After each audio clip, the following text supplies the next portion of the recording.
এক প্লেটে 3টে পরোটা, আনলিমিটেড তরকারি, একটা সিদ্ধ ডিম, এক টুকরো পেঁয়াজ, একটা কাঁচা লঙ্কা, 30 টাকায়, মাত্র 30 টাকায়। যাতে হয় না ট্রেনের টিকিট, মাত্র 30 টাকায়।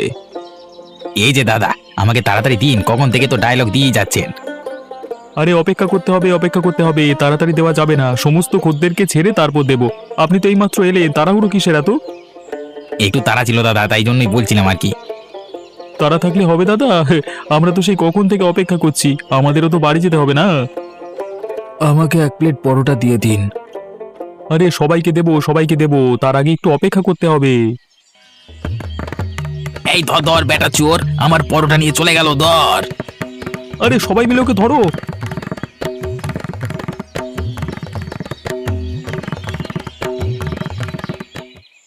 বেটা চোর, লোকের জিনিস ঝেপে নিয়ে পালিয়ে যাওয়া ধান্দা, বেটা শয়তান। পকেটে পয়সা নেই তো খেতে আসা কেন?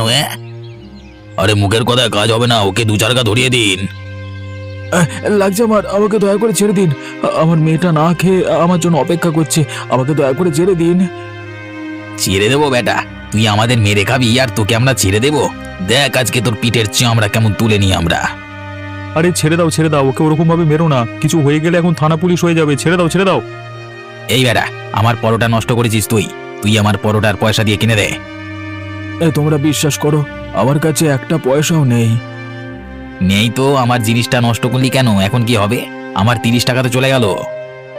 আরে ছেড়ে দাও, ছেড়ে দাও, আমি তোমাকে পরোটা দিয়ে দিচ্ছি, তুমি নিয়ে যাও। আর এই যে দাদা, আপনাকে আমি পরোটা বিনা পয়সায় দিচ্ছি, যান আপনি নিয়ে গিয়ে আপনার মেয়েকে খাওয়ান। তবে হ্যাঁ, প্রতিদিন আমার পক্ষে ফ্রিতে দেওয়া সম্ভব নয়, আমারও তো একটা সংসার আছে, তাই না? অসংখ্য ধন্যবাদ, অসংখ্য ধন্যবাদ আপনাকে দাদা। হায় কপাল, আমরা কোথায় ছিলাম আর কোথায় এলাম। নিজের বাড়িতে কত ভালোই না ছিলাম, বাবার একটা ছোট্ট ভুলের জন্য আমরা আজ রাস্তায় এসে নামলাম। আমি জানি না বাকি জীবনটা এভাবে কাটাতে হবে কিনা।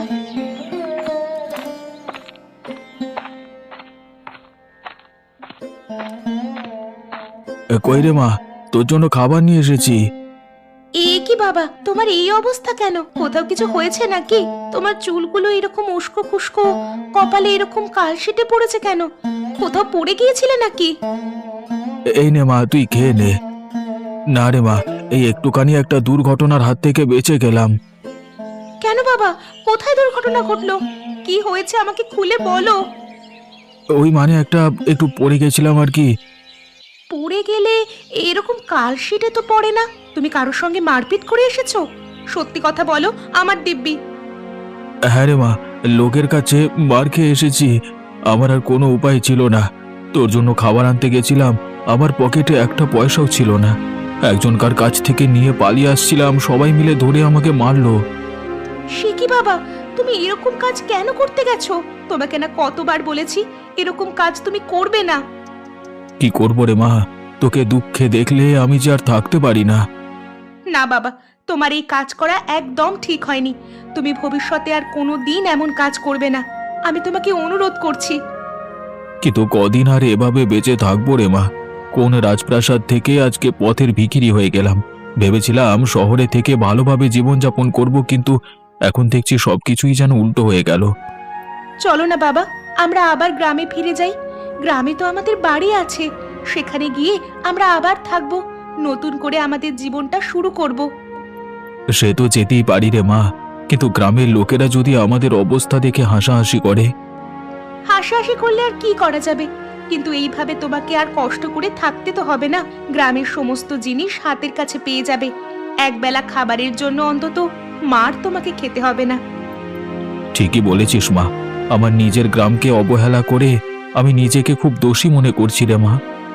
পুরোনো দিনের কথা বাদ দাও বাবা, এখন চলো আমরা ফিরে যাই, তারপর যা হবে দেখা যাবে। ঠিক আছে রে মা, তুই যখন বলছিস তাহলে আমরা আবার গ্রামে ফিরে যাব। ওখানে গিয়েই আমাদের নতুন জীবন শুরু হবে। গিন্নি, তোমার কি বাইরে বেরিয়ে কাজকর্ম করা একান্তই দরকার? আমি তো রোজগার করছি, সেটা দিয়ে আশা করছি আমাদের সংসার ভালোভাবে চলে যাবে। যুগ বদলাচ্ছে, এখনকার যুগে মেয়েদের শুধুমাত্র ঘরে বসে থাকলে হবে না। আর আমার কাজ নিয়ে তোমার এত সমস্যা কিসের বলো তো? কই, আমি তো কাজে যাই বলে তোমাকে কোনোদিন কথা শোনাইনি। আসলে না গিন্নি, আমি ভাবছিলাম যে তুমি সারাদিন কাজ করে ঘরে এসে আবার কাজ সামলাও, ক্লান্ত হয়ে যাও তো, সেই কারণেই আর কি। কোনো ক্লান্তি নেই আমার। আমি যদি কাজে না যাই তাহলে ঘরে বসে থেকে থেকে বরং ক্লান্ত হয়ে যাব। তোমাকে কি রান্না বান্না করে খাওয়াই না, নাকি পরের ঘরে খেতে যেতে হয় তোমায়? না গো, পরের ঘরে কেন খেতে যাব? আসলে ব্যাপারটা হলো শীতকাল পড়ে গেছে তো, এই সময় পিঠে খেতে খুব মন চাচ্ছে। এবার তোমার কাছে বলতেও কষ্ট হয় যে সে আমি সময় করেই তোমাকে পিঠে খাইয়ে দেব, কোনো চিন্তা করো না। না গিন্নি, তোমাকে এত কষ্ট করতে হবে না। সময়ের সাথে সাথে সমস্ত কিছুই পরিবর্তন হয়। সত্যি কথা বলতে গিয়ে তোমার মতো গিন্নি পেয়ে আমি ধন্য। হঠাৎ আবার এরকম কথা কেন বলছো? কি ধান্দা আছে শুনি? প্রশংসা করছো কেন বলো তো এত? আরে তা না, আমি যেটা সত্যি সেটাই বললাম। তোমাকে আমি প্রথম দিন থেকে দেখছি। তুমি যখন বিয়ে হয়ে এই ঘরে চলে এলে, তারপর থেকে তুমি কোনোদিনই আর বাকি বউ মানুষদের মতো ঘরে বসে থাকতে চাওনি। নিজের কাজ করে অর্থ উপার্জন করতে চেয়েছো। সেটাই তো উচিত। প্রথমে বাপের হোটেল, তারপর আবার স্বামীর হোটেল। এভাবে আর কদিন চলবে? আর ঘরের কাজগুলো করবার জন্য তোমাকে তো আমি আর পয়সা দিই না। তুমি বিষয়টা একবার নিজের দিক থেকে ভেবে দেখো। আমি যদি কাজ করে উপার্জন করে নিয়ে আসতাম আর তুমি আমার উপার্জনের পয়সায় বসে খেতে, তাহলে কি ভালো দেখাতো? তবে একটা কথা বলতেই হবে, আমাদের সমাজে সাধারণত যে নিয়ম চলে সেই নিয়ম ভেঙে তুমি চলেছো, তাতেই আমার খুব ভালো লাগছে। সমাজ কিছু কিছু সময় অনেক ভুল নিয়মে চলে, তাই জন্য শহরের মেয়েরা অনেক এগিয়ে। আমাদের গ্রামকে এগিয়ে যেতে হলে আমাদেরকেই হাল ধরতে হবে, না হলে যে উপায় নেই। ঠিক আছে, আমি তোমাকে কোনোদিন বাধা দেব না। আমার বিশ্বাস তুমি এই গ্রামের উন্নতির জন্য একদিন না একদিন অনেক বড় কিছু করবে। এই রাত্রিবেলায় জ্ঞান দিও না তো। আমি জ্ঞান কোথায় দিলাম? আমি তো ভালো কথাই বললাম। আমার পোড়া কপাল, কোনোদিন ভাবিনি লোকের ঘরে এরকম কাজ করে খেতে হবে। কিভাবে যে নিজের হাতটা ভাঙলে কে জানে। আমি কি ইচ্ছে করে ভেঙেছি? কেউ কি ইচ্ছে করে তার নিজের হাত ভাঙে? দুর্ঘটনার কবলে পড়ে কোনো রকমে যে প্রাণে বেঁচে আসতে পেরেছি এটাই অনেক। আর তুমি এদিকে প্রত্যেকদিন রাত্রিবেলায় আমার সামনে নাকে কাঁদছো। বিয়ে করবার সময় খুব তো আমাকে ভাত কাপড়ের দায়িত্ব নেব বলে এনেছিলে, আর আজকে কি হচ্ছে? আমার নিজের বিপদের সময় তুমি যে আমাকে এইভাবে কথা শোনাবে, সেটা আগে জানলে তোমাকে কোনোদিনই ঘরে ঢুকতে দিতাম না, কোনোদিনই দিতাম না। কি, আমার মুখের ওপর এত বড় কথা? আমি এ কিছুতেই সহ্য করব না। ওই জিনিসটাই তো তোমার নেই। যদি সহ্য ক্ষমতা একটু থাকতো তাহলে দেখতে আমাদের পরিবারটা কত সুন্দর হতো। কেন, গোপালদার বউ তো তোমাকে বলেছিল তার সঙ্গে কাজ করতে, তুমি কাজ করোনি কেন? এখন লোকের ঘরে কাজ করে টাকা আনতে খুব খারাপ লাগছে, তাই না? বাপের বাড়ি চলে যাব। আমি কালকেই বাপের বাড়ি চলে যাব। রাখবে না, রাখবে না, কেউ রাখবে না বাপের বাড়িতে। কথা না শুনিয়ে দুমুঠো মুখে ভাত তুলতে দেবে না, মিলিয়ে নিও। আমার বাপের বাড়ির লোক ওরকম নয়। দেখেছি দেখেছি, অনেক দেখেছি, আমাকে আর শেখাতে হবে না। একে আমার হাতটা লাগছে, তার উপর আমাকে আবার কথা বলাচ্ছে, কাজকর্ম নেই কো। সত্যি কথা বলছি তো, ওই জন্যই গায়ে এত লাগছে।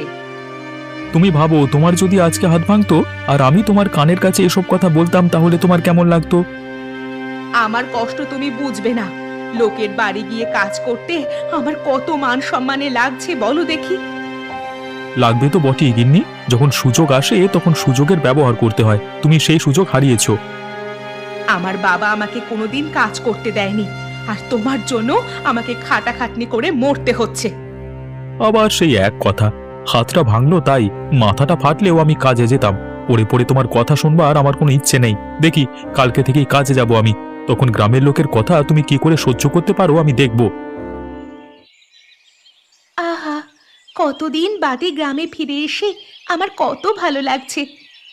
আমার খুব ভালো লাগছে রে মা, এত স্নিগ্ধ পরিবেশ, মনটা একেবারে শান্ত হয়ে যাচ্ছে। কিন্তু বাবা, আমাদের ঘরের কি অবস্থা বলো দেখি। তুমি একটা লোক রেখে যাওনি ঘরটাকে একটু দেখাশোনা করবার জন্য? ওরে, আমি তো ভেবেছিলাম আর কোনোদিন এখানে ফিরবই না। শহরে গিয়েছিলাম, তারপর ভেবেছিলাম বিদেশে চলে যাব, কিন্তু কোথা থেকে যে কি হয়ে গেল। ভালোই হয়েছে, আমরা সকালবেলা পৌঁছে গেছি। এখন আমাদের হাতে অনেক সময় আছে, ঘরটাকে ভালো করে পরিষ্কার করে নেওয়া যাবে, কি বলো? না রে মা, আমার একটা কথা মনে পড়ে গেল। যখন শীতকাল আসতো তখন আমরা বাবাদের সাথে মিলে আমাদের খামার পরিষ্কার করতে যেতাম। খামারে অনেক আগাছা ঘাস থাকতো, সারাদিন রোদে গা লাগিয়ে পরিশ্রম করতে কত ভালোই না লাগতো। তার মানে তোমার পুরনো দিন আজকে আবার ফিরে পেলে তুমি, তাই তো? একদমই তাই রে মা, আর তোর দৌলতে ফিরে পেলাম।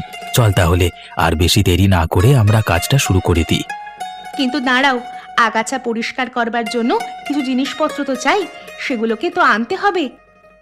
সেগুলো তো আপাতত হাতের কাছে নেই, চল না, আমি আছি তো, তোর কোনো চিন্তা নেই।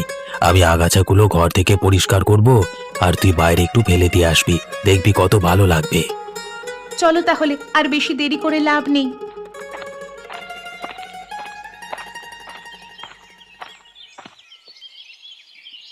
কই রে রতন, কেমন আছিস? হাত কেমন আছে এখন তোর? আরে গোপালদা, এসো এসো, ঘরের ভেতরে এসো। ও ভেতরেই শুয়ে আছে। দূর, ভেতরে শুয়ে থাকলে হবে সব সময়? বাইরে আয় তো রতন, বাইরে বসে দুটো কথা বলি আয়, দেখবি রোদে বসে থাকতে ভালো লাগবে। ও দাদা, ভাগ্যটা যে একেবারে খারাপ আমি জানতাম না। ভাগ্যের উপর দোষ না দেওয়াই ভালো, আসলে সকলেরই বিপদ হতে পারে। খারাপ সেখানে লাগছে না দাদা, এই দিন আনা দিন খাওয়া সংসারে হঠাৎ হঠাৎ করে এমন বিপদ যে ঢুকে পড়ে। আমার গিন্নিটা সারা দিন খাটাখাটনি করে মরছে। এই সময়গুলোতে একটু শান্তভাবে থেকে বিপদ থেকে মুক্তি পেতে হয়, তারপর তো আবার সবকিছু স্বাভাবিক হয়ে যাবে, 2-1 মাসের ব্যাপার। কই গো, আমি তাহলে কাজে বেরোলাম, কেমন? তোমরা দুজন গল্প করো। হ্যাঁ এসো গিন্নি, তাড়াতাড়ি চলে আসবে কেমন?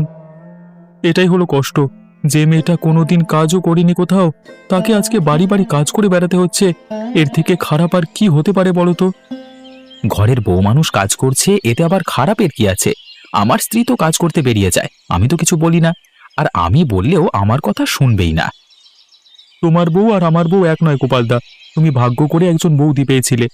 কালকে রাতে আমাকে কথা শোনাচ্ছিল জানো, যে আমি নাকি ভাত কাপড়ের দায়িত্ব নিয়ে এসেছি, এখন কাজকর্ম করতে পারছি না, এইসব আর কি। আসলে উপার্জনের জন্য কোনোদিন বাইরে বের হয়নি তো, তাই জন্য প্রথম প্রথম একটু খারাপ লাগছে, আস্তে আস্তে ঠিক হয়ে যাবে। তা তোমার কি খবর বলো গোপালদা? খবর আর কি, তোকে দেখতে এলাম, আমার এদিকে হয়েছে এক জ্বালা। তোমার আবার কিসের জ্বালা গো দাদা? আর বলিস না, গিন্নি তো বাইরে কাজে বেরুলে গিন্নির হাতের পিঠে আর খাওয়াই হচ্ছে না। আসলে সারাদিন খাটাখাটনি করে আসে তো, তাই জন্য আমি আর বেশি কাজকর্ম করতে দিই না ঘরের। ও ও, বুঝতে পেরেছি, মানে একদিক দেখতে গেলে একদিক কিন্তু একটু কম নজর দিতেই হয়, তাই না? না না, কম নজর নয়, ওর তো চারিদিকে লক্ষ্য, সংসার থেকে আরম্ভ করে সমস্ত দিকে, কিন্তু এরকম করলে কি করে চলবে, তার তো একটা ক্লান্তি আছে। তা তুমি ঠিকই বলেছো দাদা। তাহলে দাদা, এবছর মনে হচ্ছে আমাদের আর পিঠা খাওয়া হলো না। বৌদির হাতের পিঠে তো আমি অনেক দিন খাইনি, আর এবছর গিন্নিও মনে হচ্ছে আমাকে আর করে খাওয়াবে না। এবার আমাদের একটা কাজ করতে হবে, তুই সুস্থ হয়ে উঠলে আমাদের দুজনকে রান্না বান্নাটা শিখে রাখতে হবে, যুগ বদলাচ্ছে। তা যা বলেছো দাদা।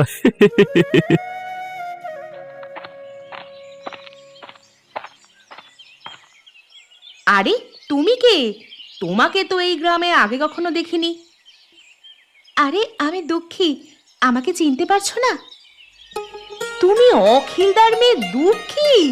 কত বড় হয়ে গেছো! কি ব্যাপার, তুমি এরকম এখানে জঞ্জাল নিয়ে কি করছো? আর কবে এলে তুমি? আমরা আজকেই এসেছি, বাড়িটা একটু পরিষ্কার করছি, আমি আর বাবা মিলে। উমা, তাই নাকি? তোমরা আবার শুধু শুধু কষ্ট করতে গেলে কেন? আমাদের গ্রামবাসীদেরকে বললেই আমরা কাজ করে দিতাম, ভালো করে পরিষ্কার করে রাখতাম। তার মধ্যে যদি একদিন কাজ করেই নষ্ট করে দাও, তাহলে আর কি হবে? আরে না না কাকিমা, আমরা আর কোথাও যাব না, আমরা এরপর থেকে এখানেই থাকবো। সে কি, তোমরা এখানেই থাকবে? কেন, তোমরা তো শহরে চলে গিয়েছিলে, বলেছিলে তো আর এখানে আসবে না। সে অনেক কথা কাকিমা, তোমাদেরকে একদিন না হয় গল্প করব, কিন্তু এরপর থেকে আমরা এই গ্রামেই থাকবো তোমাদের সাথে। তাহলে তো খুব ভালোই হয়। আজকে রান্না বান্নার কি ব্যবস্থা হয়েছে? আশা করছি কিছু হয়নি। না কাকিমা, এরপর কি রান্না করব সেটাই তো বুঝতে পারছি না। ঠিক আছে, আজকে তবে আমাদের ঘরে খেয়ে নিও, আমিও একজনকার ঘরে কাজে যাচ্ছি। দেখ না, তোর কাকা আবার হাত ভেঙে বসে আছে, আমাকে যত সব কাজ করতে হচ্ছে। তাহলে আমি কাজ সেরে তাড়াতাড়ি ফিরে আসব, তোর আর তোর বাবার জন্য খাবার রান্না করে দেব, ঠিক আছে? তোরা মনে করে আমাদের ঘরে যাস। ঠিক আছে কাকিমা, তুমি যখন বললে তাহলে যাব।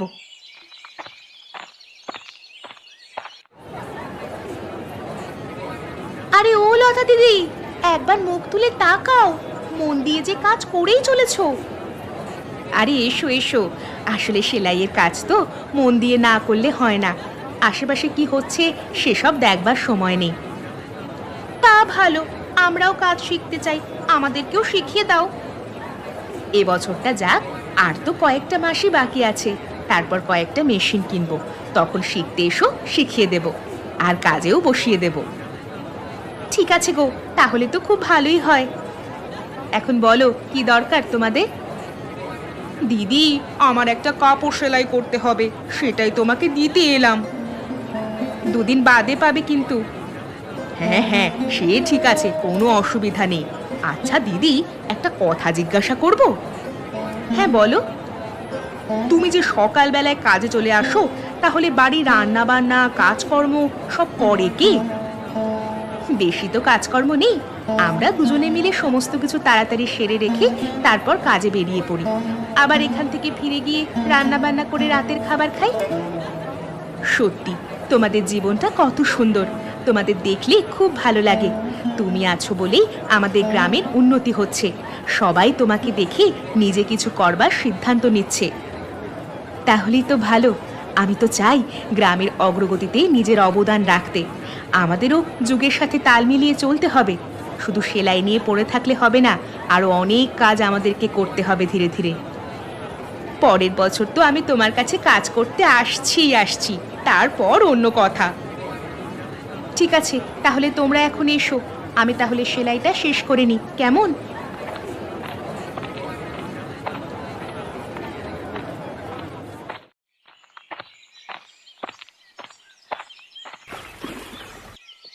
আরে অখিল দা না, তুমি কবে এলে? আমার তো বিশ্বাসই হচ্ছে না।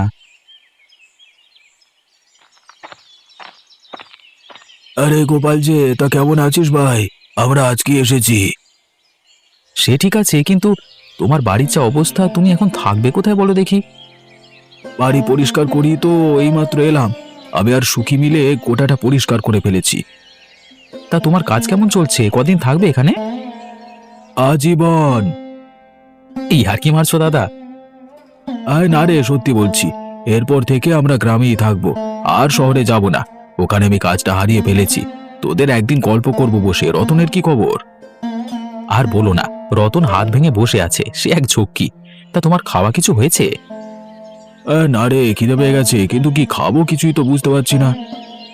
চলো চলো, তোমরা দুজন আমাদের ঘরে চলো। আমি আজকে কাজে যাইনি তো, আমরা ঘরে খেয়ে নেবো, চলো।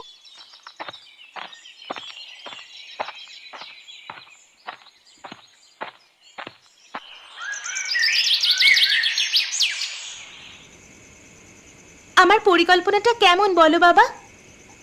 হ্যাঁ, তুই ঠিকই বলেছিস। কালকে থেকেই তাহলে শুরু করা যাক। আজকে গোপালের সাথে কথা বলে এসেছি। কিন্তু পিঠাগুলোর দাম কত রাখবো? প্রত্যেক পিঠের দাম 2 টাকা করে পিস, যাতে সকলে পিঠে খেতে পারে।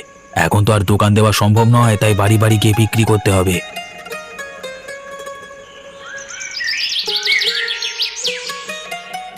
নাও, তোমার ভাপা পিঠে খাওয়ার শখটা তাহলে পূরণ হবে।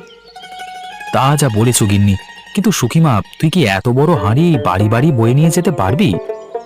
আমি তো নিয়ে যাব না, বাবা নিয়ে যাবে, আর আমি 2 টাকার পিঠে নেবে গো, এই বলে হাঁকতে হাঁকতে যাব। গিন্নি, তোমার গ্রামের আর একটা মেয়ে গ্রামে এসেই একেবারে কাজ শুরু করে দিল। হ্যাঁ, আমার দেখেও খুব ভালো লাগছে। এইভাবেই সবাই সবাইকে সাহায্য করবে। তুমি ঠিকই বলেছো কাকিমা।